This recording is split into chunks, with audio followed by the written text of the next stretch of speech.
Yeah, sorry if the video wasn't a traditional trailer. I really ran out of time. That was all one take per shot. I loved it. That was Yeah, I totally liked it a lot too. And don't worry, I didn't break the cat's record. I swapped out a different record. It was like Earth, Wind, and Fire or something else. It was Ray Conniff and his singers. Nice. All right. Exactly. Look it up. Ray Con. I will look it up after the show. No, after we get the aftertaste of cats off of our tongues. All right. 3, 2.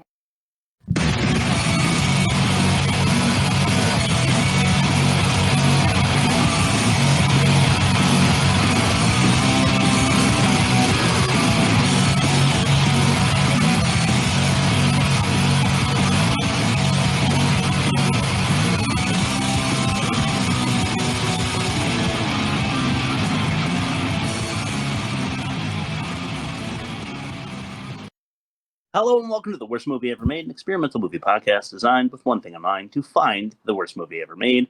I'm your host, Chris Ackman. I'm joined by my co-host and fellow mad scientist, Rob Scucci and Bob Hassick. This at least has to be the worst musical ever made on film. How are you guys doing? I am feeling Jellicle and wondiferous and rum-tum tumultuous in my stomach because we watched this movie and I broke my vape on the counter by accident, so I have no way to cope. Bob? Yeah, I don't know. I'm doing all right, but why are we doing this? I'm not really sure. So have you heard of the anthropomorphic people? Like the furries? Yes. Yeah, I think sure. I think they, if they're really into ballet and musical theater, they would like lose their mind over this movie. Otherwise, the rest of us are just left in the dark. I don't know. Yeah, I didn't, just because I know what fact or no fact kind of stuff you'd be doing, but I stayed away. I really wanted to Google like what was the furry reaction to cats. I didn't look and it up. I washed my hands of it. I will look into it later, or maybe during the show. We'll find out. I imagine cum puddles galore, or rumper cum pums, or whatever they want to call them. Little milk saucers full. Oh, gross. Off to a great start. YouTube comments. Sure. I got 5. I've been doing 5. That's a good number. I hate how all the dancing is kind of pretty and good, but I have to watch a bunch of literal sleep paralysis demons do it. Number 2, wow, this opening number really isn't that bad. If the whole movie was fun like this, instead of having horrifying things like cockroaches with human faces, I'd watch it tomorrow. McCavity is an absolute legend. His facial expressions speak for the whole audience. It genuinely makes me sad how much potential this movie could have had. Just watching Shimbleshank's part confirms that. Just how objective that comment is with the name Shimbleshank. And I think they got it wrong. Probably. Yeah. This is art, and people still can't appreciate that this is a legendary musical. The effort of the actors and actresses was really good and hard. They sang live while recording. They didn't. Cats look weird, but come on, see farther than that. No. Ouch. No, I can't see farther than that. Good point, Rob. Immediately, it's off-putting. Yeah. But, let's see how it compares to its competition in test number 1, the worst of its kind. Is this film the best of the worst or the worst of its kind? Okay. Once again, I promise I was not at all selective, just out of pure hatred for the movie. Okay. I promise. Okay. Okay. And I'll prove it to you because the first is The Princess and the Frog with Anika Nani Rose, who I think is the lead actress and singer. And if that is so, she is incredible. Came in at an 85%. Okay. Way to go, Disney. But again, we're not so sure about Disney anymore. Disney and Rotten Tomatoes and their affiliation. Yep. Whatever it is. Speaking of which, A Nightmare Before Christmas. That is a classic. Yeah. I think most people agree that Catherine O'Hara from Home Alone was great. As so was Danny Elfman. Last time we brought him up, I said Danny Elfman, so I went with Catherine O'Hara. 95%. Yeah. Yep. Labyrinth, Rob, with David Bowie. Hell yeah. Oh yeah. Childhood favorite. Yeah. Yeah, well, it actually was the weakest of the 5 with a 75. That's still a strong score, but fun fact, that's why my daughter is named Bowie, because David Bowie from Labyrinth was Daisy's first crush. Ah. So whenever I see my daughter, I see that man's face. That's what everyone wants to see when they look at their daughter on the face. Exactly. Have you guys seen Onward, the Disney movie? No. No, never. Okay, well, it got an 88. It's Tom Holland and Chris Pratt. Yeah, what movie doesn't have those two in it these days? But it's actually really good. Just saying, objectively. I won't get into what it's about or anything. But why don't we finish off the Disney, let's see, what is it, a quadfecta? Frozen. Sure. with Kristen Bell. Yeah. Yes, I know, but you gotta take the first 5 you see, and that came in with a 90. So a stunning average of 86.6%. Ooh, sorry, Cats. Yeah. What do you think Cats came in with, guys? 15. Yeah, based on the reviews, I'd say close to 20. You guys nearly hit it on the head, the both of you. It came in with a 19. All right. Oh, which I think is deserving. I think 19 19 points too many. So the difference between the average and Cats is negative 67.6. oh, jeez. Which I think it deserves. I want to tell you guys something. Based on what I'm picking for the polls and how they're ranking, I'm trying to seal a dynasty over here with my picks of just absolutely worst ranking movies. Yeah. Well, you've won a couple of championships of late, and the people are starting to hate you for it, I think. Yeah, I hate myself, so fuck off. Yeah. But this one fits the bill. It was supposed to be huge. It was. I mean, that's what we want is movies that were supposed to be amazing and flopped hard. And this was definitely one of those. It was also worst of its kind. So we have that jotted down. Why don't we throw it to test number 2? I assume a limerick again for Ain't That a Pitch. Yeah. I got an idea for a movie and here's my pitch. I get a job and quit my band and you stop being a bitch. Ain't that a bitch? Well, I guess I did discuss this with you guys earlier because I said mine is basically nonsensical. Yeah. But I compared it to Cats. Okay. Very, very wordy. Do you want me to just go for it? Go for it. Go for it. Its impact indelible. Content unintelligible. Like I was on edibles or a big batch of fentanyl. Fat jokes on Cats, like Shat with a splat. Each time I heard Jellicle, punched myself in the testicle. All right. Good. That was kind of like a limerick. A little bit. Yeah, not really. It was actually limerick form. I just went for the double rhyme each line just to stuff it in as much as I could, like the writers of Cats. Yeah. We shared a rhyme, so I'm going to go next. Okay. Is it Jellicle? Yes, it is. There once were some cats who were Jellicle, whatever that means, which is parenthetical. Lots of cats will sing and dance. Some wear shoes and some wear pants. My memory of this movie is likely indelible.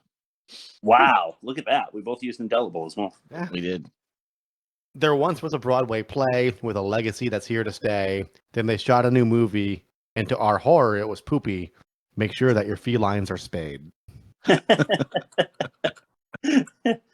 Agreed, because I'm allergic to cats, literally. Yeah. Who are we giving the credit to here?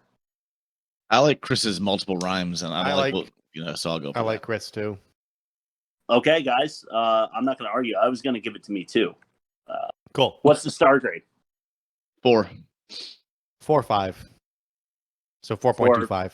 Okay, got it. All right, so that's pretty strong. Let's see how it compares to Hocus Pocus 2. Oh, look at that. I didn't write it down. What an idiot. Okay. Loser. So I'm just going to write 4.25 star, and then on our first clip, I'm going to run upstairs while no one knows. All right. And we'll see how it compares later. All right. All right, test number 3, the worst dialogue. Dialogue. Some bullshit. Right. Ugh. Like so many before it, there was not a whole lot of actual dialogue between songs. So I had to kind of pull from songs and, you know, sort of go with concepts instead of straight lines. I hope you bear with me. When I was pirating it, I didn't even know I got a French version because all the songs were in English. Yeah. It took like 10 minutes to realize. Yeah. I think the first thing that happens is a song, right? Yep. Yeah. Jellicles. Yeah. Just starting with number 10, and this was Taylor Swift's character. I didn't bother to look her up. The orange one that sings with like Catnip and shit. I think that's right. Well, the main line, the tagline of the chorus is, when a crime is discovered, McCavity's not there. Just kind of a backwards line. It's also insinuating that he committed the crime and isn't there to be caught, while they're pitching that he should be the Jellicle choice. Kind of backwards. I don't really understand this movie at all. I think this is a good light version of that. This is like kind of backward speak that makes no sense given what you're going for. And let's unless you guys have something to say about it, I'll jump right to number 9. As you can imagine, I have a capital CAT catch-all that is to rival no other. It is incredible. So I'm just going to keep pushing. All right. Go. Penny Dancer, or whatever her name is. Rebel Wilson? Is it Rebel Wilson? Sure. Yes. The blonde? Yes. She's talking to her Beatles about their performance, and she says, "Don't get cocky," which was obviously a pun on the fact that this nice house is flooded with cockroaches. Mm-hmm. Yes. You'll notice a theme throughout the worst dialogue. Bad puns will reemerge. Yes. Oh, good. Number 8. I just went with we've kind of already opened up this dialogue. I know I did it in Ain't That a Pitch, but if you guys feel like you want to talk about it a little bit.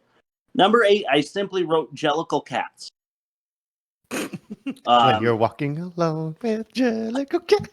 It could have been number 1, honestly, because the number of times that they said Jellicle. Yeah. I looked. Did anybody else look up and try to see how many times the word was actually said in the movie? Yes. No. I did, yes. Did you find it? 128. That's it? That's, Chris, that's more than once per minute. That's more that's more than John Travolta said leverage in Battlefield Earth. That can't be true. Like, think about all the times they're just dancing. Think about the Memories song where they don't say it once. You know what I mean? So they must jam it in the rest of the time. Yeah, they jam it in all right. That's true. Like I said, jam it in the Jellicles. I'm writing that down. I was jamming it in my testicles, as I alluded to before, because I just kept punching myself in the balls every time they said it. Yeah. That's my story. I'm sticking to it. Why don't we throw it to our first clip of the night? This one almost rhymes. How about Magical? Aloof, you would think there was nobody shyer, but my voice has been heard on the roof when I was curled up by the fire, and I've sometimes been heard by the fire when I was about on the roof. But at least they all heard that somebody purred, which is incontestable proof of my singular magical powers. And I've known the family to call me in from the garden for hours when I was asleep in the hall. And not long ago, this phenomenal cat produced 7 kittens right out of a hat. Mr. Bustopher, my hero. Oh. No, girl. Oh, darling! And they all say, oh, well, I never was ever a cat so clever as magical Mr. Bustopher.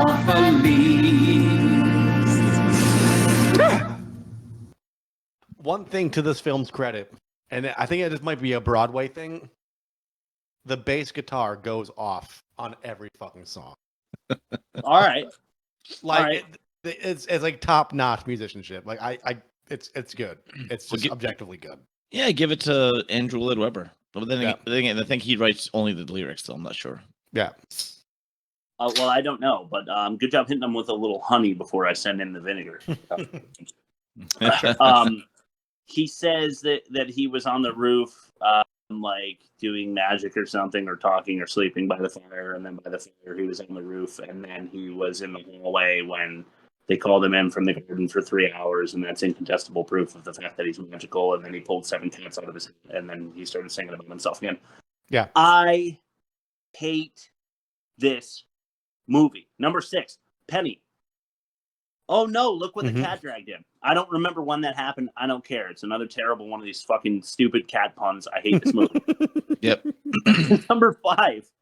It's a clip. This one's called Ineffable. Good one. The past experience revived in the meaning is not the experience of one life only, but of many generations. Not forgetting something that is probably quite ineffable. Rob, what was the joke? Remember when I said whether something could be like on or off? You know, like there's only one option. She said so that- there was one time. Yeah, so we were working together, and you said something. I said actually quite the opposite. And then like 2 hours go by, and then you say, "Hey, Rob, you could say that opposites are an absolute, right?" And then I said yes, and then you could see why it's a bit superfluous to use the word "quite" as a qualifier. You fucking idiot! And then you walk away. yeah. Okay, so I feel like the same way here because she says something quite ineffable, which is like if it's inevitable, if it's inevitable, it is ineffable. God, it is something that you can't describe, right? Yeah. You can't probably quite not describe it, right? Yeah. I'm feeling the same way here. The light switch is on or off. It's ineffable or it isn't. Yeah. But worse than that, I know she's an old cat. Yeah. What was she singing? Was that singing? No, it was like crooning, like Phoebe Bridgers or like Cat Power. It was like cancer. It was like a church cancer. Yeah. All right. Well, I mean, I think we've said enough on that clip. If this movie isn't aggravating you already, then I don't know what's wrong with you, and I hate you too. Yeah. Number 4, Monkastrap. I think that's his name, right? He's like the lead cat of the Jellicles, like in the streets. Yeah. Yeah. He says to Victoria, "So what's your name? Cat got your tongue?" There you go. Another really clever cat pun. Yep. Imagine if we were just calling our just saying like, "Oh, humans break your leg when you go out on stage," or like, shit like that. Yeah. I also looked up how many times the word cat or cats was said. Ooh. It was 160. Wow. So Jellicles is actually up there with just the word cat. Cool, because Jellicle cat. Yeah. Well, yeah. Most Jellicles were followed by cat. Yeah. But I take Chris's point and I run with it because why would you say your species so many damn times? Yeah. Unless they hammer it into the audience, you have, which they establish at the end. Idiots. Right. Apparently, what I read, I never saw the musical, even though I had the soundtrack. Apparently, they break the fourth wall many times throughout the musical. And they talk to the audience, but in the movie, in the movie, they just did it at the end. The very end. Yeah. Well, I want to say that I'm going to protect myself from that. I feel like there might be one other time in the catch-all where I mentioned that they break the fourth wall, but I might not. So I'm just throwing out a qualifier. Maybe it's not literally the only time. Yeah. All right. Another clip. This one is called Puss in Spats. Okay. I think. Used to be going to the ball. Oh no, you're not going anywhere, Puss in Spats. I'm determined to win, and I prefer my competition chained up. Growl, tiger. Keep him here. Meow. He's called me that twice now, Puss in Spats. Like it's sort of a joke, and I rather like it, so the joke's on him. What is Puss in Spats? I know Puss in Boots. Is it like a play on that? Yeah, I guess Puss in Spat. The only reason I know about Puss in Boots is because a comic drawer named Jay Grant because it's phonetically Puss in Boots, and he drew just 2 boots overflowing with pus, and he called it Puss in Boots. I don't know. Maybe some of our listeners over there in London town can shoot us an email. That's where this takes place. Yes. theworstmovieevermade.com. Yes, it is where it takes place. Correct. So maybe spats is like a thing that overweight people or wear. I don't know. Maybe they're like a muumuu or something. I have no idea. That's my best guess. I'm trying to go through all the Morrissey lyrics, and I know he broke into the palace with a sponge and a rusty spanner, but I don't know about fuss and spats. I think I've seen some bad movies where they spats on puss. Yes, indeed. All right. Well, I was going to talk about the whole growl tiger name and how bad that is, but we have plenty of time to talk about all the terrible names. These like super high people. Number 2, this is Penny again. She's talking, of course, about Rum Tum Tugger and his singing style, and she says, "Neutered, maybe because those notes are so high." And then she does the snip, snip, snip thing to like insinuate that he's had his balls cut off. Here's a question that I should never ask: can you see a normal cat's balls? Yes. Okay. Yes, you can. I hear there's a version of this movie where you can see the cat's buttholes. Is that true? Yes, it's on record. It's not like an urban dictionary or like a Snopes thing. Like it in the early iterations, the EFX people that were like doing the dailies were like horrified to find out there were buttholes exposed, and they went back and they edited them out in post. Imagine what the furry crowd would be doing with that. Wow. Yeah. So there is a version with genitalia. Rum cum cubbles. Bubbles. Rum tum tugger, indeed. But yeah, nothing that what's her face Rebel Wilson has ever done has made me laugh. But leaning into her style of comedy the way they did was another bad choice in my opinion. Okay, number 1 after the drum roll.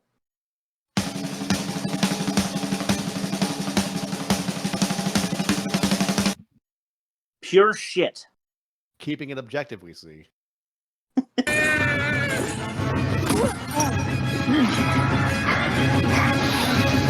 Don't mess with the crazy cat lady.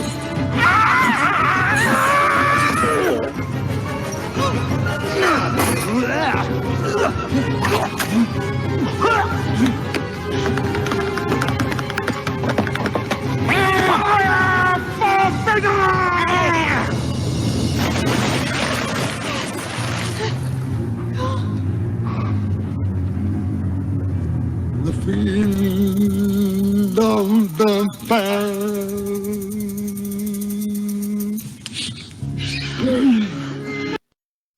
Yeah. What does he say there? Any I idea? don't know. I had captions and I don't remember. I didn't have captions, so I had to guess, and I didn't because I had literally no idea. Okay, I'm going to skip what I want to say now and just go to the fact that she makes the cat lady pun. Which is not, it doesn't work. Then James Corden shoots a hairball on him as an offensive maneuver.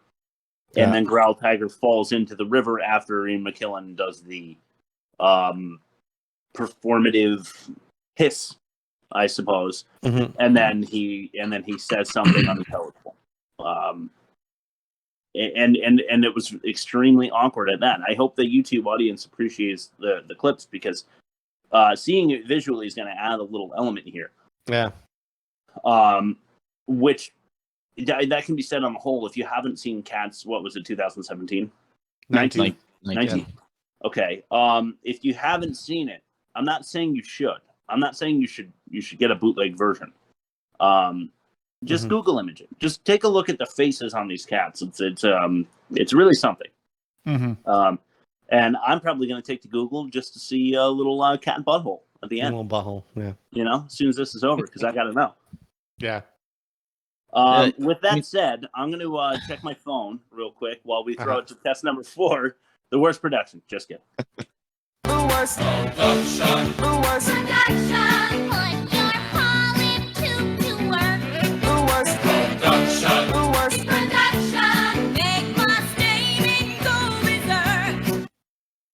What This do you got, was Bob? this was a horrible production, and I was torn between three things. So I'm really not sure which one I want to go with. So, but I'm gonna go back to what Chris said about the cat puns. They don't work.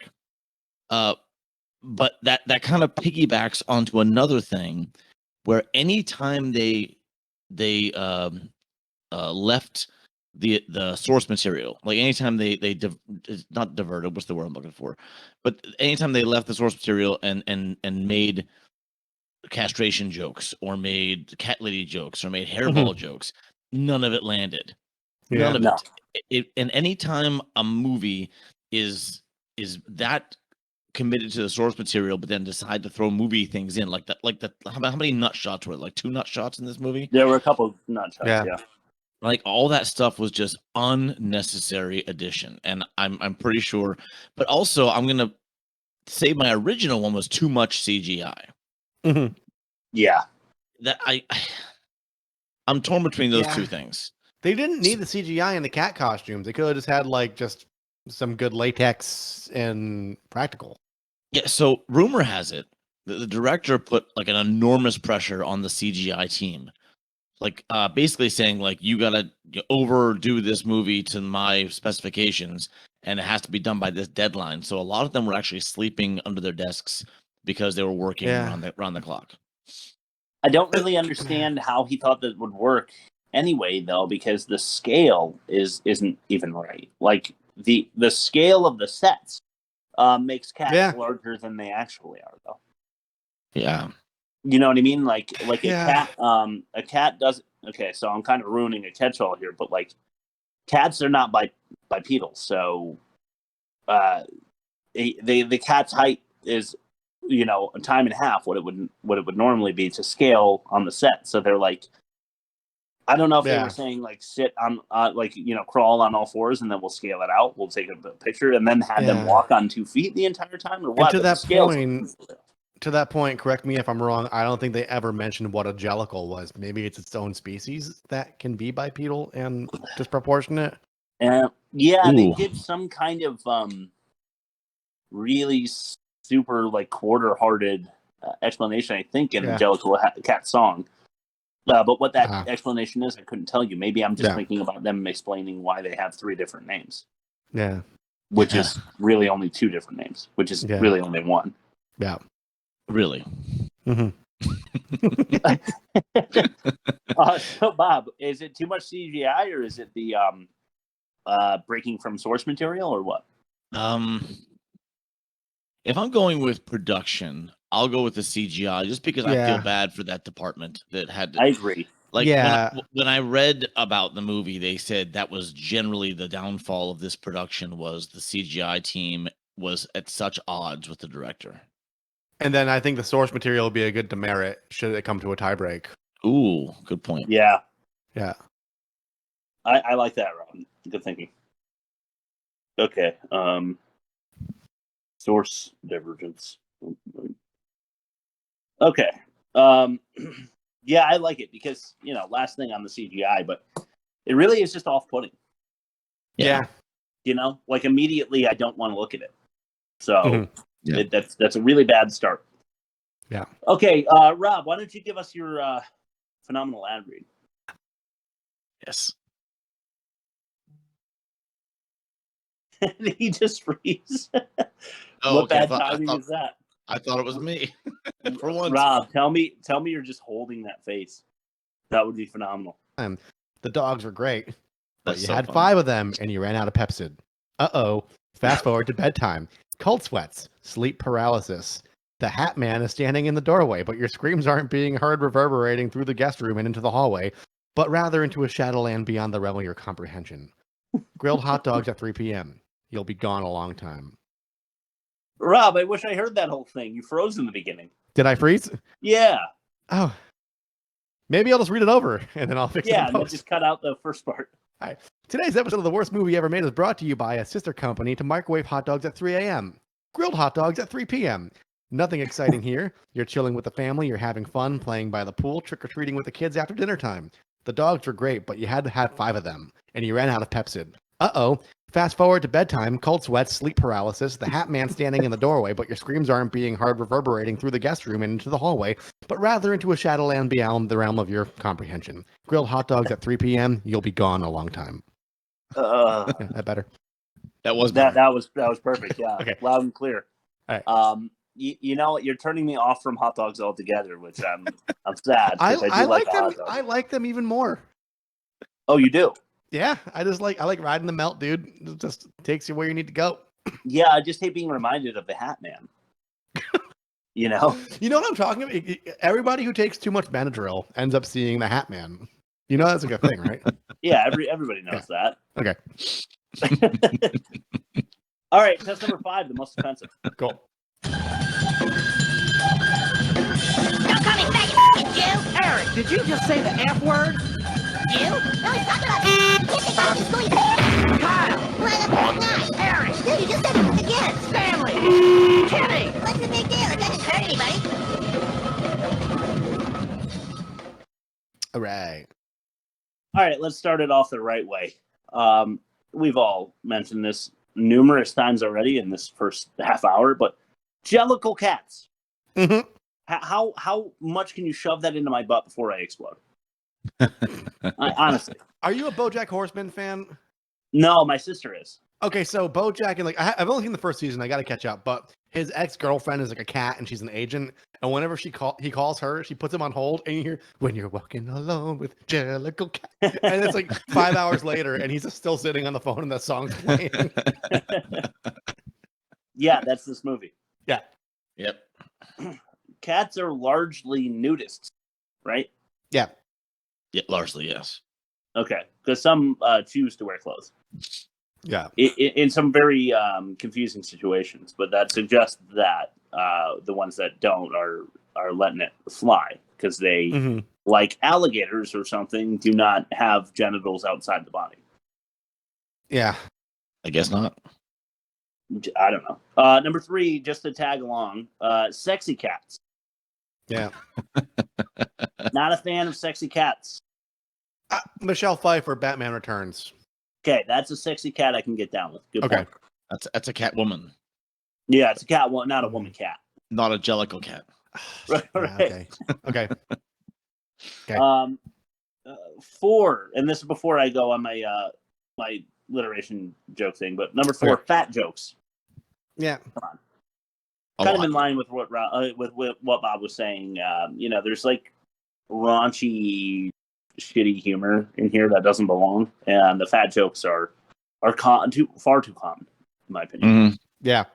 Like, hey, let's cast James Corden and Rebel Wilson to be the new Kevin James and Melissa McCarthy's the next generation. Those guys, Mike and Molly, Paul Blart. Yeah. Yeah, Yeah, it just doesn't, exactly. I hate that kind of stuff. I never thought it was funny. Mm-mm. No. Okay, here we go. Number 5, eating insects and forced to entertain. Mhm. So yeah, she just and mice too, I would imagine. But she forces these little creatures into slavery and then eats them if she so chooses. Not even as punishment, just at her behest. This just reminds me though. Be glad I didn't pick Joe's Apartment for a movie. Oh, I you love guys Joe's know what Apartment. I love it. I love the Yeah. soundtrack. Okay. I don't know what it is. Just don't bother. All right, Okay. that's my pick for next week. Oh no, I better win next week. Yeah. Although I think I'm going with Son of the Mask. Oh God. We'll talk off air, but I want to do Rocket Man 1997. Well, moving on. Excommunicating Isabella extremely unethically. Yeah. What did she do? Yeah. I don't know. Yeah. Like, cats can't be homeless, but like she's as close as you can be, right? Yeah. Like all the cats are kind of homeless because cats are inside-outside animals, Yeah. But they I don't get that. No, I don't get it either, and I feel like it's immoral. All right, this one's for you, Rob. I left it for last. Okay. Oh no, I didn't. I will though. How about that? I'll skip it. Sure. Cat orgy vibes in the moonlight. Oh yeah. Yeah, real weird. Catnipping a cat crowd for compliance. Yeah. So I have a connection to that one. Not connection, but so you know how Taylor Swift came down on the moon and and then sprinkled catnip. Apparently, you ever heard of Studio 54, the nightclub? Yeah. Yes. So apparently there was a device shaped like a crescent moon that somebody would come down on with a Coke spoon. Yep. And Wow. let people sniff off it. That's actually kidding. That's one movie that Mike Myers had like a somewhat dramatic role in. That was actually pretty good, from what I Studio remember. 54. Yeah. Yeah. Yeah. I've heard it. I've heard all the stories. I haven't seen the movie. The movie made me feel ill because it was just so ugh. It's indulgent. It's like, yeah. Yeah, it's like ancient Rome partying. Yeah. Yeah. But anyway, that's what I heard that scene was inspired by, but I don't know if that was from the musical or if that was just for the movie. Gotcha. Yeah, I don't know either because I haven't seen the musical, and I will not. No. Yeah, I will not. Okay, I saved this one for last. I think I might get Rob here. We'll see. Okay. Birthday suit, Bustopher, gargling back alley glizzies. Birthday suit, Bustopher, Gargling back alley glizzies. gargling back alley glizzies. Okay, got it. Yeah, they strip him nude just before he goes like dumpster diving, and he gives it a get these clothes off with me. Yeah, which is why the introduction of clothes in the first place was a bad idea. Yeah. Yep. It just brings about a whole lot of questions, you know. Yeah. Okay. Any other mentions? No. Okay. No mentions. Okay, test number 6, the worst acting. What you just said is one of the most insanely idiotic things I have ever heard. At no point in your rambling, incoherent response were you even close to anything that could be considered a rational thought. Everyone in this room is now dumber for having listened to it. I award you no points, and may God have mercy on your soul. Okay, first clip for worst acting is one called Name. You may think at first I'm as mad as a hatter when I tell you a cat must have 3 different names. First of all, it's the name that the family use daily, such as Peter, Augustus, Alonso, or James. But I tell you, a cat needs a name that's particular, a name that's peculiar and more dignified. Else how can he keep up his tail perpendicular, or spread out his whiskers, or cherish his pride? But above and beyond, there's still one name left over. And that's the name that you Never will guess. The name that no human research can discover, but the cat herself knows and will never confess. When you notice a cat In profound meditation, the reason I tell you is always the same. The mind is engaged in rapt contemplation of the thought, of the thought, of the thought of her name. Ineffable. Ineffable. Cool. So I like we spelled out before, they say that you should have a peculiar, strange name only known to you that you make known to everyone else. Yeah. Is that how it works? Yeah. I guess. Well, I have a major contention with that when we get to the catch-all. But also, larger point, it's a musical. You have to give them musical performance. Yeah. You know, you have to let it ride a little bit, but that was not a musical number. No. In my estimation, correct? No, I would call it. I would consider it a song. I think if on production, they would refer to that as a song, but I don't think, to my sensibilities, I would not consider it one. Okay, it's the way rap is a song. It's not sung, but it's still a song. Yeah. Okay, well, my content. it doesn't actually matter. My contention is that the performances, the dancing, the singing from each of the cats, backed up by the backup dancers and singers behind them, might have been practiced before. It would seem like a really boring life to do that every night. If you're a Jellicle cat, you just meet up at Rebel Wilson's house and do the number again for the time that you can show it to a new cat who happens in a back alley. Yeah. But if you don't know that there is a cat showing up in the back alley and you're just doing like the musical number for your own entertainment, then this would not be something that you would ever practice. The explanation of why a Jellicle cat has a name, unless they're taking in strays that aren't Jellicle all the time. They shouldn't be practicing the explanation unless there's an audience, right? You put way too much thought into this that You have no. I feel bad for you. Wait until we get to the catch-all. That's all I'm saying. I have gone deeper into this piece of shit than I've ever put my finger in. This movie's in the league for me where you just lay back and let it happen to you, and you just you let it wash over you like a war emotion wave. Hey, this is what I do. This is why we are movie critics. It's thanks to me breaking down movies like this. All right. So allow me my indulgences. Okay. Very actually don't, because if you allow me to keep going, it's going to be a 4-hour podcast. That's very bustiferous of you, Chris. Yeah, I don't know. I'm just trying to.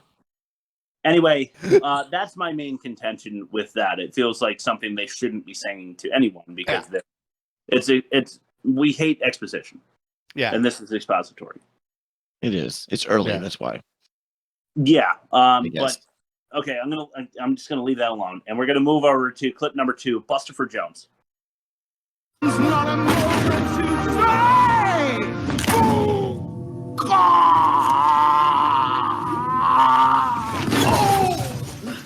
To jump in for a drink at the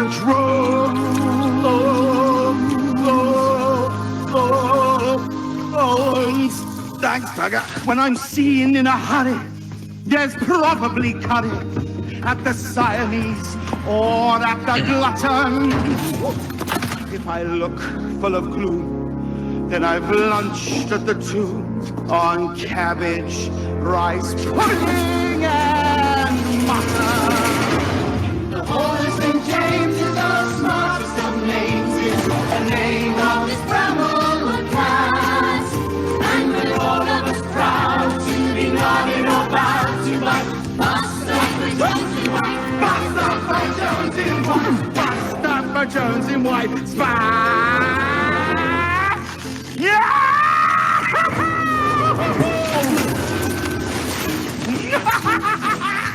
So much in this way. Have you ever found yourself in a situation where you'd rather listen to Captain Beefheart? Then Beefheart? Captain Beefheart. Captain Beefheart. He has an album called Trout. Oh, you showed me that. Trout Mask Replica. Yeah. I would rather listen to Trout Mask Replica at full volume than watch this again. I would rather, I think. Yeah. Is it shorter? No, it's probably longer. It's like 78 minutes, I think. I'd still rather listen to that than watch this. Yeah. I think James Corden's performance there, I don't know. How do you judge something like this? I never knew where to pull bad acting clips because it's all bad and it's all what they wanted, I think. Yeah. Right? It's hard to fault them because, like, if that's the choreography they were given and they're singing on point, they're probably using some studio enhancement or whatever, but, like, sure, they're nailing their parts. It's just I guess. I mean, most of that segment had to be CGI. He was flopping all over the place. Yeah. Yeah. And one particular instance that bothered me a lot was when he's singing and drinking. Mm-hmm. Yeah. Like we've all seen the cereal ventriloquist milk clip. Yeah. Rob, you know the one where that's what happens. That's what happens if people pour into your throat while you're laying down. You're saying this is like a ventriloquist act, so someone's drinking the water and their hands up the cat's ass. Yeah. Okay. Only it just dawned on me that that's not possible because they don't have assholes. Yeah, they removed them. Fuck. Okay. All right. Now this one really better get under your skin, and I'm talking to everyone, not just us. This one's called "Not a Dog." You've heard of several kinds of cat, and my opinion now is that you should need no interpreter to understand our character. You've learnt enough to take the view that cats are very much like you. You've seen us both at work and games, and learnt about our proper names, our habits and our habitat. But how would you address a cat? So first, your memory I'll jog and say a cat is not a dog. So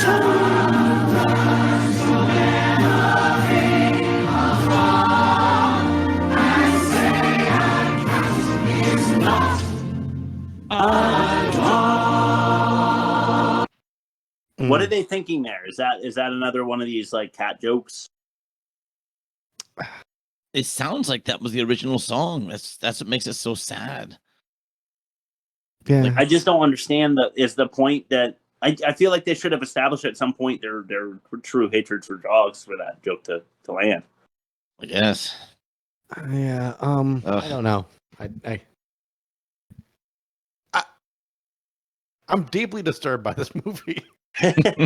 So, that's the ending sort of crescendo there. Yeah. All of the cats come together in the sunlight to see Jennifer Hudson's character off into the sunlight, and that's what they're singing to really drive it home. Yeah. Yep. Okay. I feel like if I feel like the Clockwork Orange. I feel like this is exactly what they were showing. What's his name with his eyes? Alex. Yeah. Yeah. Seriously, had this been out then, The they do a ultraviolet. remake. Yeah. Yeah. That actually should have been my trailer. I should have been cutting back and forth between him and the queen. And then we can still do it. We can still do it. Maybe I'll do Just that for a the reminder. next Yeah. Yeah. Fact or no fact? Okay. Oh, I need to go to this page. There we go.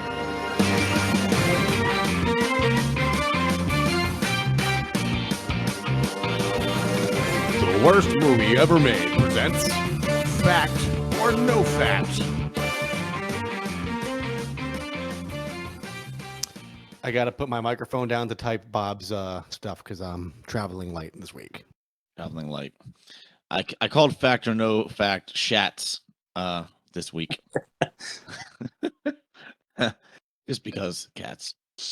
So there was a request put in by your other hosts, well, at least Chris didn't know about this, but to not include the butthole fact. But honestly, during my research, that never came up. Like, you were the first and last person I heard talk about that. I still haven't seen. What's proof it say about me? Okay. I haven't seen any proof of that whatsoever. But either way, we're looking for the fact from these 5 or 4 lies, 1 fact. Look for the fact.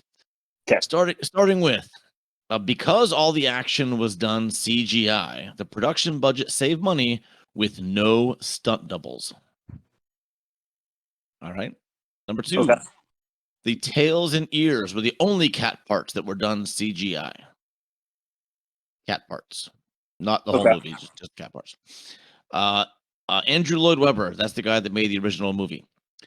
He had such a hard time dealing with the way his musical was portrayed on the screen that he got a therapy dog. And it was cats. Okay. 4th one, each crew member and actor were required to adopt a shelter cat as a promotion for the film. And the last one, my favorite one, because these names kill me. Mungo Jerry and Rumple Teaser are siblings in real life. The performers who played them. Mm-hmm. Mungo Jerry, and Rumple Teaser. Okay. Okay. So, Find it. I know number 2 is bullshit because I would say their faces and their ears and their butts and their legs and everything was CGI. I don't know. Okay. Crew members required to adopt. That's something like Taylor Swift would probably be into now that I think about it. Siblings in real life. That's no stunt doubles. I'm going to listen to my heart and I'm going to say that Andrew Lloyd Webber got a therapy dog. Because the stunt double thing is clever, Bob. I'm just going to say this now. But even if it's CGI'd, if they're doing some sort of crazy gymnastics or jumping, it's still got to be somebody in that suit with the balls on it doing those moves. That's not the actor. So I'm going to say Andrew Lloyd Webber got a therapy dog because I would venture to say people that are really into like song and dance and theater. I'm a musician. They're sensitive folks, and if you see your art getting mutilated, you're probably going to be traumatized by it. Especially when there's a bunch of money and venture capital backing it, and you have to go through with it despite your wishes. So I'm going to say he was probably traumatized by the whole production and got therapy. Okay, I agree that he did. I just think the fact that he got a dog was Bob's little addition there. Mm. I'm gonna go, and I'm hoping that I didn't ruin this for myself and cheat accidentally in bad credit names. I did not check out the Mungo Jerry and Rumple Teaser names specifically, but I do know that there is at least 3 people with the same last name that I will not reveal. Just a little foreshadowing for you until the catch-all. But I'm going to go with that because why not? They look enough alike.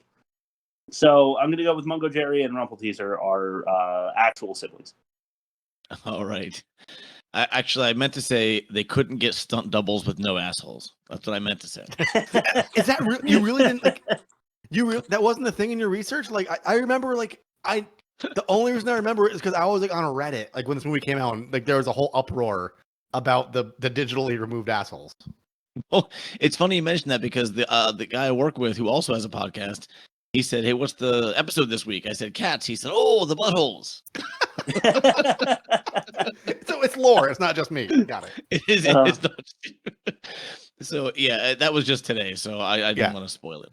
Okay, so no, there were definitely stunt doubles. There were a lot of stunt doubles. There were like a shit ton of stunt doubles. Yeah. So that was not the fact. And here's a great fact: no part of their costumes were real. Wow. They had a little bit of makeup, and then giant green suits. You could tell by the way the face morphed into the rest of the. Yes. Yeah, exactly. It looked weird. And that the giant fur coat, you could see how the fur moved in a very unnatural way. Yeah. Agreed. I like Chris said it exactly right. I had a hard time keeping my eyes open. Yeah, man, it was hard. I agree. The shelter cat thing was a fun one to make up. Yeah, I had a feeling. Okay. I'm starting to get to know you after seasons of bullshit. But speaking of seasons of bullshit, a first, Rob wins, Chris loses. Wow. I was right. All right. You were right.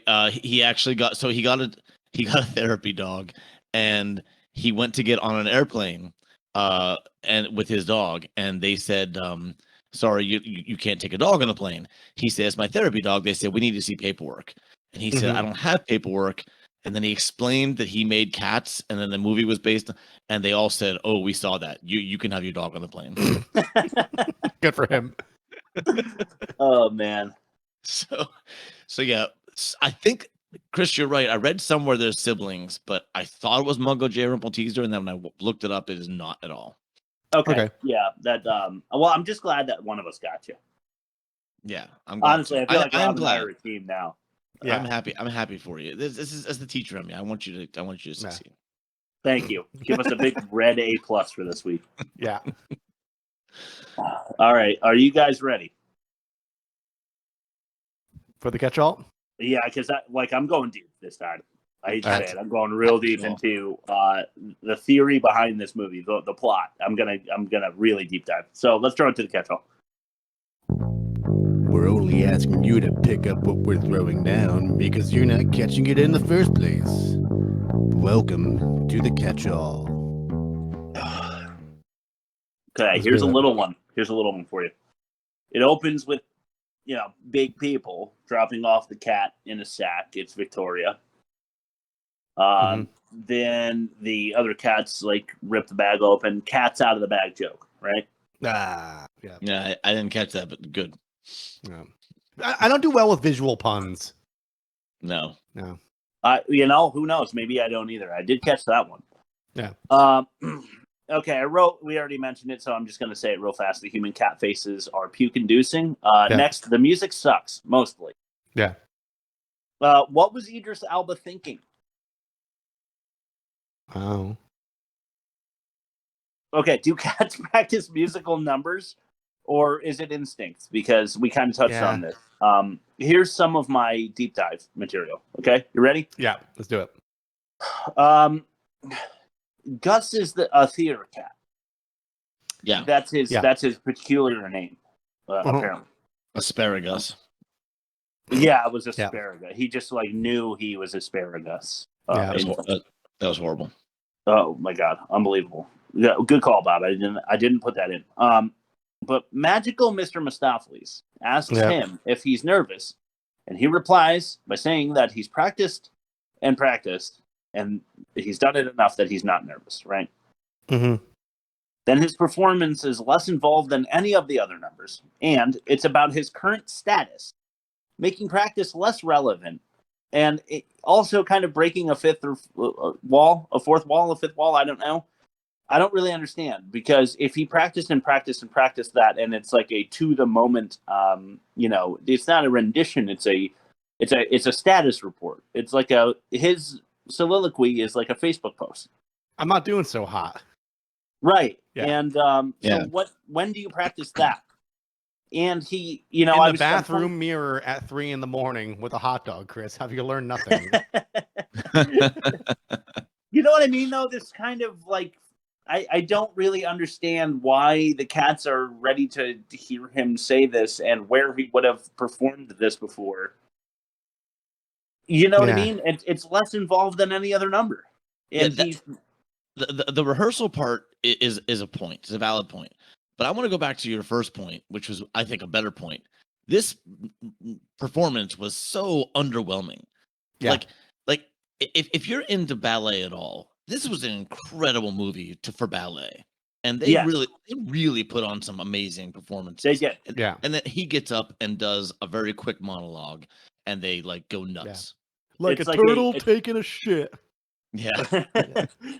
Yeah, it was a Shakespearean style theater performance that was way too short, and the only theatrics are the lightning that Mr. Mistopheles decided to add. I think improv.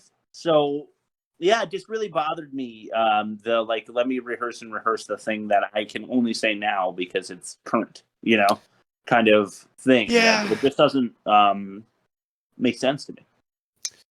Yeah. Unless he's always miserable and in a bad place. See, I read it more just you get used to being on stage, or you get used to being performative, so it doesn't feel like a performance anymore. That's what my wife was saying. And I didn't want to bring it up because that lessens my point. So okay. But also we're good for each other. Yeah. I felt like Gus needed some backup dancers, Yeah. He's the theater cat. He should have some. I don't know. For the convenience of exposition, this adult cat knows nothing about being a cat, even though Penny is a house cat, and she gets it. Yeah. So the cat that was a house cat is dropped off in the Jellicle alley with the Jellicle cats that are doing the Jellicle ball. And Penny, somehow, the house cat, who hasn't been pushed aside, is a Jellicle cat who understands what it's like to live that way. Why doesn't this other cat? Are they Jellicles because they're angelical? I'm still hung up on. No, What is a Jellicle is Jellicle? just a made up word. Okay. Oh, And it's not, it's spelled with a J. Jellicle, yeah. Like Okay. jelly. But was she a house cat, or was she like a baby that they didn't want? Well, I guess I can't prove. They didn't show, or at least to my knowledge, they didn't show any like photos on the fireplace wall. Yeah. Of the cat. And, I only mentioned that because she seemed pretty ignorant to the entire world, not just Jellicle life. fair enough. So Yeah. maybe she was a baby. Didn't she have a collar though? I don't know. I don't remember. For a movie that spent about 58 minutes of exposition, they did a really shitty job explaining It's unbelievable. where everybody came from and what they're doing. Okay. Why is Penny wearing a cat fur suit outside of her dancing suit? Which they call back later in the movie, which irritated me to no end. Maybe Right, they 'cause had that's how some. they got out of the ropes. Maybe there Yeah. was some sort of ancient tribunal of like, in their world, cannibalistic dance-offs where like the victor got the spoils of war in the form of a fur coat of their opponent. No. Now you're thinking about it too hard, Rob. Okay, sorry. No, this is all right. So we're doing the classic check your bingo card, giving this movie too much credit. Yeah. But anyway, Rum Tum Tugger is a hot cat, right? Yeah. And he's got a foot, or I guess a paw fetish. But Victoria gives him her cat foot, which is a human foot, in like a a suit. Mm-hmm. Just thought I'd throw that out there. Why would there be a milk bar in a human world? Yeah, I thought that right away. Yeah. Like everything else is human. I know. You know what though? It reminded me of Tommy the Cat by Primus, and they had like a really cool milk bar in Les Claypool. All right. Yeah, good point. This movie doesn't suck. So for the 4 seconds they had that, and then I went back to letting the movie continue. All right. Well, just to isolate one cat, for example, Rum Tum Tugger would have been a 3-foot-tall, bipedal, English-speaking, coat-wearing nightmare that can sing very nicely. Yeah, imagine waking up and seeing that running from across your room towards you. Oh my God. The plot. Okay, so here we go. The plot is that each musical number is led by the Jellicle cat using entertainment as a bid to be picked as the Jellicle choice so that they can be sent into the clouds to disappear. That's the plot of the movie. That's about the size of it, yes. Yeah, that's exactly it. That's how they justify each musical number, as each cat is bidding to be the Jellicle choice so that they can be the ones that float in the hot air balloon into their death. Yeah. Okay. There are 2 magical cats. Yep. Yeah. Not like card trick magic, like real magic. Like David Blaine magic. Yeah, like real stuff. Yeah. Like Chris Angel stuff. Like, remember the masked magician on Fox that like probably got assassinated after filming all those secrets? Oh yeah. Never mind. Oh really? I don't know of this. That sounds awesome. He gave away all the magic. There was a masked magician on Fox when it was still like trashy TV, and there were all these specials where he would just like debunk all the magic tricks and show you how they're done, but he never revealed his identity because like I'm sure like the magicians union would probably fucking have murdered him. Yeah, probably. Yeah. That's a good point. Yeah. Mungo Jerry and Rumpelteazer wake up a dog, and the cat's team decided a dog would look too insane to show it. Yeah. What would a dog have looked like in this universe? I'd like to know. I guess walking on 2 legs. Yeah. Yeah, right. It would have to be bipedal. And just dogs also can't talk because that would be crazy. That'd be that would totally make me suspend too much disbelief. Right, yes. That would have a bridge too far. Yeah. Was old Deuteronomy's name ever just Deuteronomy? Point counterpoint. He's named after the good book, so like maybe the original passages in the Bible were old Deuteronomy, and he is. No, because he's old. Dude. No, I fucked it. Never mind. That joke didn't land. Just keep moving. Yeah, it's a she too. Yeah. It's the old lady cat. By the way, this is the first time it was ever portrayed as a female. Oh, okay. Well, there you go, Rob. In every stage production ever, it was a man. See, I'm such a big fan of the original, I just forgot. He knew.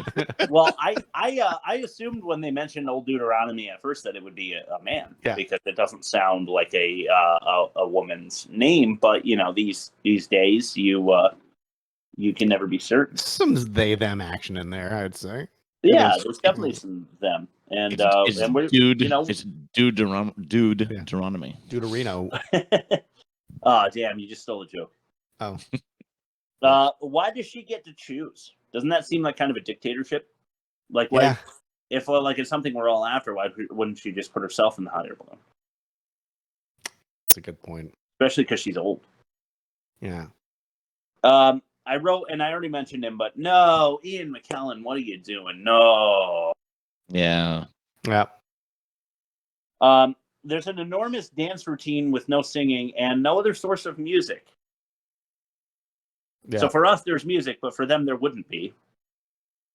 So they do like a 15-minute, dance with no sound. It gave me the vibe. You ever see like when someone they get like the Grubhub commercial or like the Kroger commercial when they're like fucking like dancing and they remove the music and add like the foot scuffle sounds? Yeah. Yeah, I've seen really that. Yeah, that's exactly what I'm going for here. That's exactly right. Yeah, that's what I was thinking. In their world, it's like a hip number, but like to people just walking by it, they're like, "What the fuck are they doing?" Yeah, there's another one too where there's people in like a virtual reality club, so everybody's like wearing the headsets, but like in the actual club, it's just like sneakers. Like, Gathering of the Vibes 2011, they had a silent rave, and it was exactly that, and I did it. Well, how was it? Everybody just like put their earbuds in, and they were just like going like this to lights. Wow. Okay. And then did you enjoy yourself? Well, see, I walked by and said, "What the hell is that? That's stupid." And someone told me what it was, and I was like, "Okay, I have to do that." And then I did it, and then that was the extent of it. Okay. Yeah, it was like day 4 at 3 a.m. So it was. Well, so how many hot dogs were you passing around? Fairground prices at that point in any festival, as we all know, I'm not spending $14 on a hot dog. Dude, you should have had some raw Oscar Mayer strapped to your back under your shirt. Armor hot dog. Just handing out those back alley glizzies on the floor. Back alley glizzies. Okay, so Memories is borderline emotionally moving. Actually, I found some of the lyrical content of Memories to be actually kind of gripping, and I was hating myself for that, but that's the best it gets. That's incredibly backhanded too. It's borderline emotionally moving. Like it's not even emotionally moving. Gus plays for 30 cats, and they get in for free. Yeah. Yeah. All right. Yeah. Again, he never played the Egyptian before. Yeah. I just thought it was funny to see this like renowned cat actor performing for so little. Crowd wise and penny wise. His name is Gus the Theater Cat. Gus doesn't seem like the third particular peculiar name to me. We already mentioned this, but as you said, Bob, it's a spirit. So good on you. The most satisfying 2 minutes in the movie, in my opinion, is Skimble Shanks and his tap dance routine. Yeah. Oh yeah, that was nice. Yeah, I thought that was kind of cool. What happens when Deuteronomy dies? I'm guessing they go back to the death match, and they skin a new cat and make a new coat for the new emperor. The old no asshole arena. Yeah. How often is the Jellicle choice made? I'd like to know. Did they say? Oh, if they did, I missed it. I feel like they said once a year, but boy, I don't know for sure. Yeah. Well, I don't either, but it makes me wonder where they're getting a disappearing hot air balloon once every year. Then I don't know. That's a good point. Things where they're like trying to explain how cats can do all of this stuff and have like a local economy with no money, and they'd have to commission humans to build that hot air balloon that's also a chandelier that can disappear. Or they're hippies and they gave them like someone like a bag of homemade Kahlua in exchange for their services to make a balloon. True. Yeah. Or all Jennifer Hudson, she's got some pipes. She does. Yeah. Thought I'd throw that out there. I was like, damn, that's really good. Really good singing you did there. Why can't old dude pick herself? I wrote, but I kind of already spoiled that because Bob already spoiled the joke. Oh, bingo. Okay, and lastly, it took the outsider cat to show the performing cats that the person who needed the Jellicle revival the most was the one who was shunned. This is an attempt at story writing, but it's too loose on both ends. It's not tied to anything. Anyway, Did you feel it was introduced just a little too late? That whole. Can you explain further? I'd like to hear more of that. The Sean the Cat didn't have a super prominent role until Oh, I see what you mean. Okay. The ham-fistedness of the third act. Yeah, it really did get ham-fisted there, didn't it? Yeah. I agree. But you're right. They never explained why she was so shunned in the first place, and that made me care about her way less. They said something about her running with McCavity or something. Yeah. Aren't they all homeless? Yeah, that's what I was saying before. Bob. It's like, I don't understand. They're fucking cats. Yeah. They're all homeless. Yeah. I really don't think I don't think the balloon is real. I think all the catnip just made them envision that's what happened. Okay, well that would explain how they have a balloon in the first place. Do you think this is just like a furry convention on an ether frolic and they just filmed it?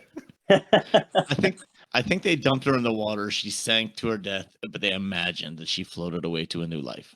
And then they were like, now we don't have to feed her any scraps. Yeah. That homeless piece of shit.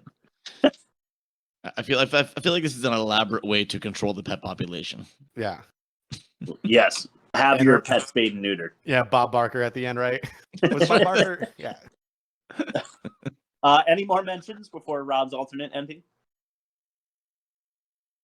Yeah. Okay, Rob, take it away. Yes, actually. Oh. Taylor Swift speaks very fondly of her experience on the set. And I did some digging. After that, I Googled, is Taylor Swift actually really nice in person? And everybody overwhelmingly says yes.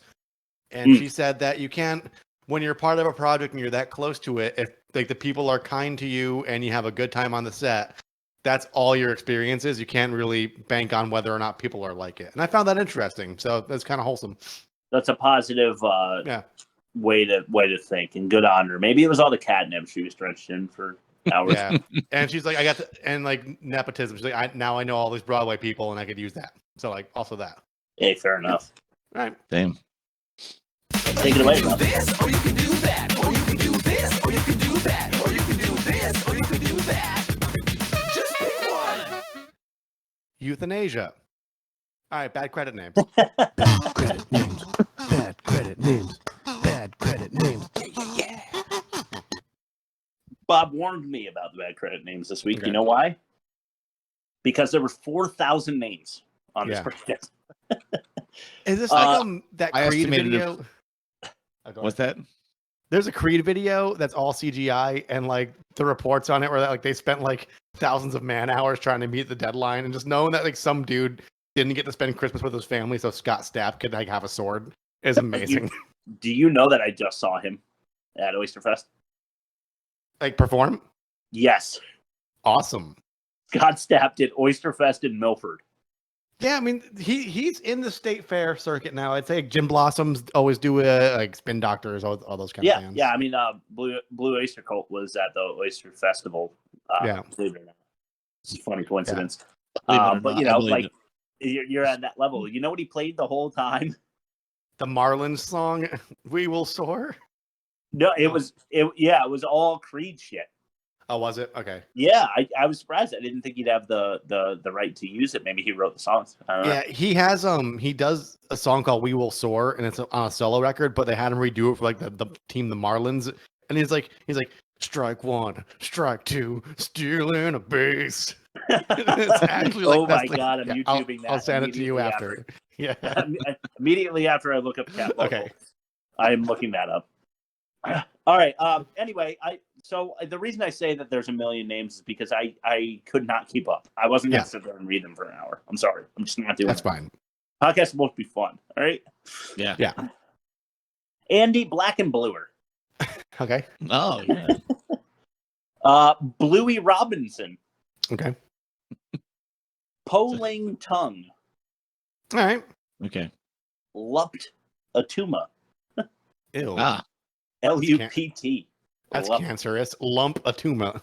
Yeah, pretty much. Sousa Grundy.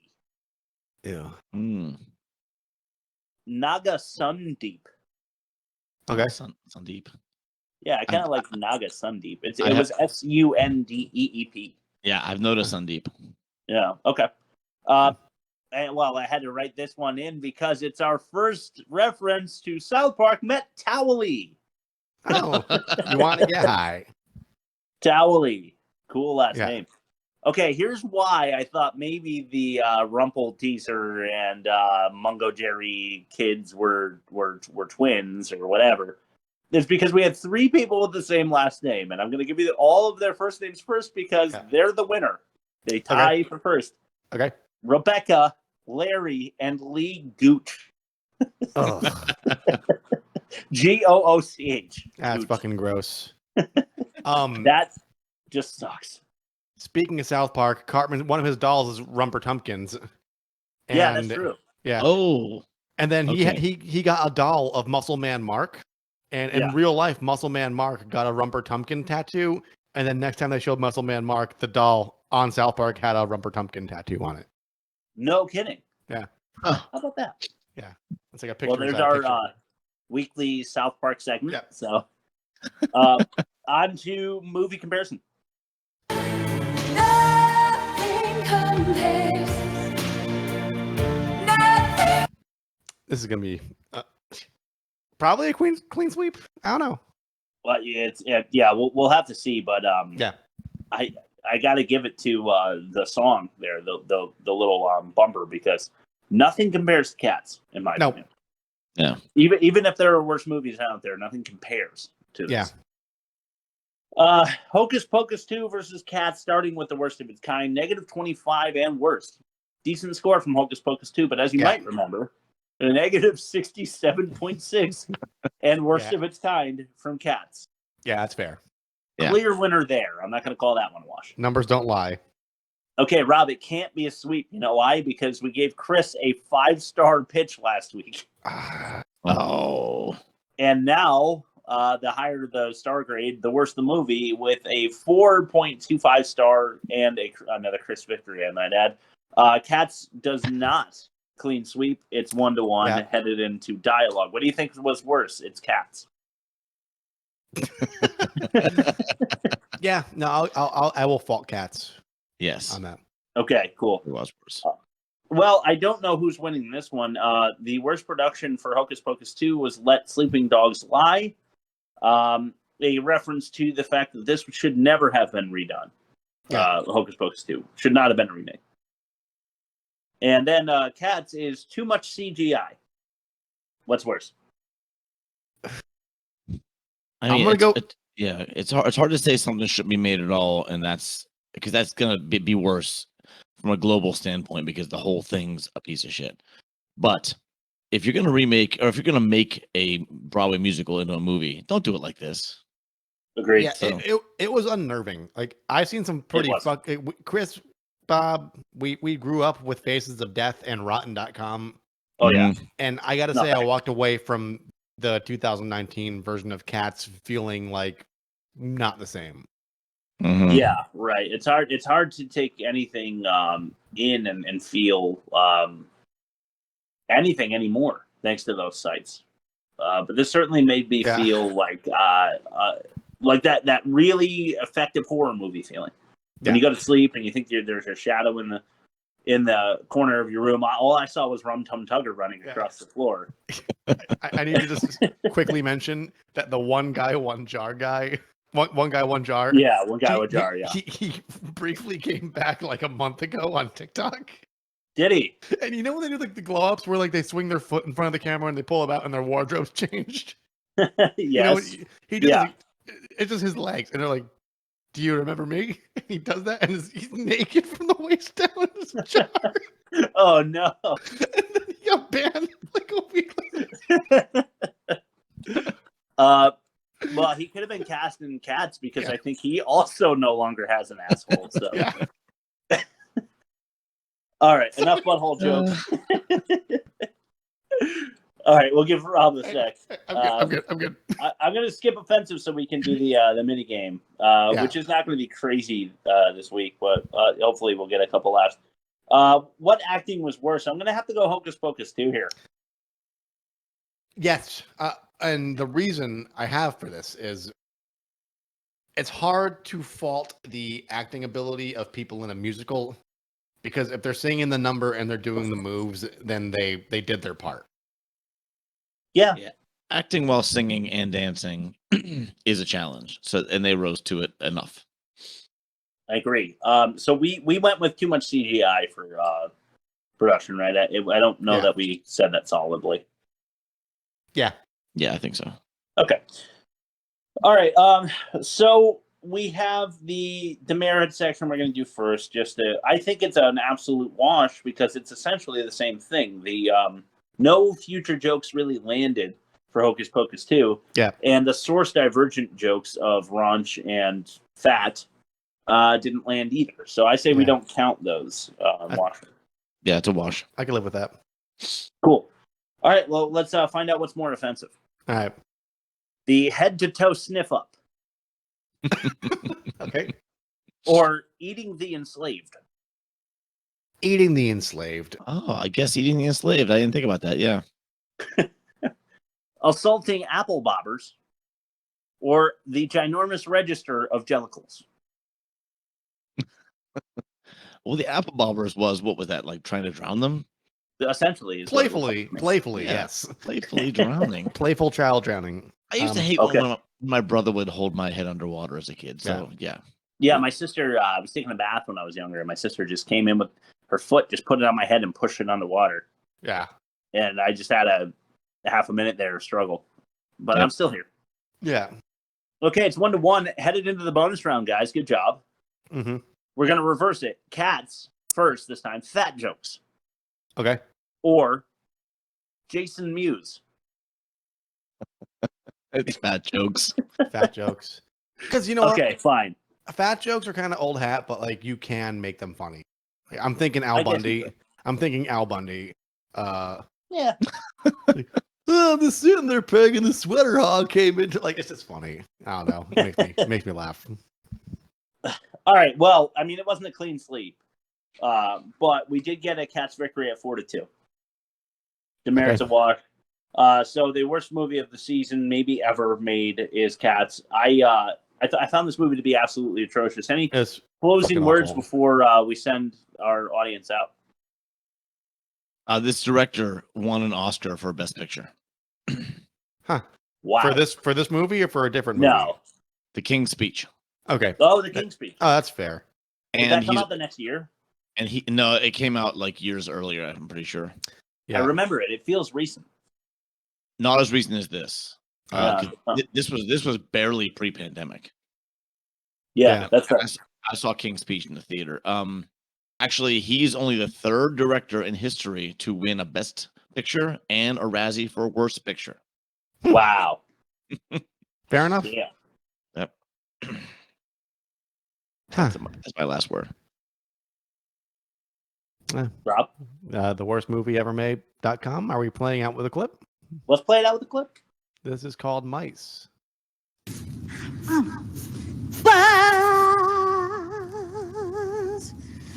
When the day's hustle and bustle is done, then the Gumby Cat's work is but hardly begun. And when all the family's in bed and asleep, I tuck up my skirts to the basement to creep.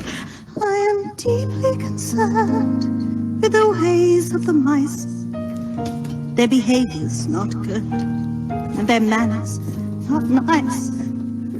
So when I have got them lined up on the matting, I teach them music, crocheting and scratching. Tilly dog, tilly dog, tilly dog, wahoo. Tilly dog, tilly dog, tilly dog, wahoo. Tilly dog, tilly dog, tilly dog, wahoo. A dooba dooba dooba dooba biddle did. Wally wah, wally wah. Dinner and a show. Wally wah, wally wah, wally wah, wah, wah. A dooba dooba doo. A dilly dilly tilly dilly.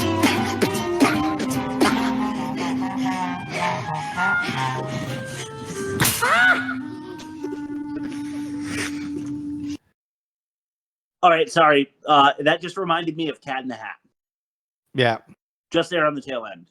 The performative mice. Mm-hmm.